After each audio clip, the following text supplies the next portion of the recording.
The story of Abraham's covenant is one of the most important narratives in the Bible, marking God's promise to Abraham, originally named Abram, and the beginning of a special relationship between God and his chosen people. Here's how the story unfolds. God calls Abram, Genesis 12 verses 1-3.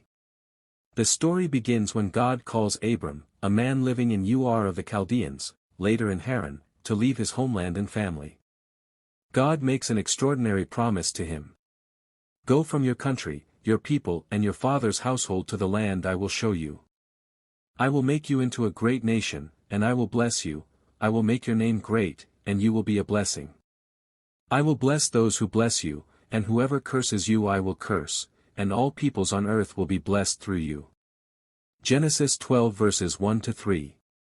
Abram obeys God, taking his wife Sarai and nephew Lot, and journeys to the land of Canaan. The first covenant, Genesis 15.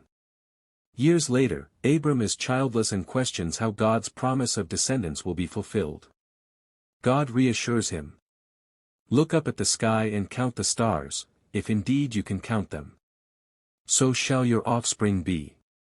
Genesis 15 verse 5. Abram believes God, and because of his faith, God counts it as righteousness. Then, God makes a formal covenant with Abram in a dramatic way. 1. God instructs Abram to bring a heifer, a goat, a ram, a dove, and a pigeon. 2. Abram cuts the animals in half, except the birds, and arranges them opposite each other. 3. As night falls, a smoking fire pot and a blazing torch, symbolizing God's presence, pass between the pieces. This ritual signifies God's solemn oath to keep his promise, even comparing the fate of the animals to what would happen if he broke his word. God also foretells that Abram's descendants will be enslaved in Egypt for 400 years but will later return to Canaan. The sign of the covenant, circumcision, Genesis 17. When Abram is 99 years old, God appears again, reaffirming the covenant and giving him a new name, Abraham, father of many nations. Sarai is renamed Sarah, princess. God declares, I will establish my covenant as an everlasting covenant between me and you and your descendants after you for the generations to come, to be your God and the God of your descendants after you. The whole land of Canaan, where you now reside as a foreigner, I will give as an everlasting possession to you and your descendants after you, and I will be their God.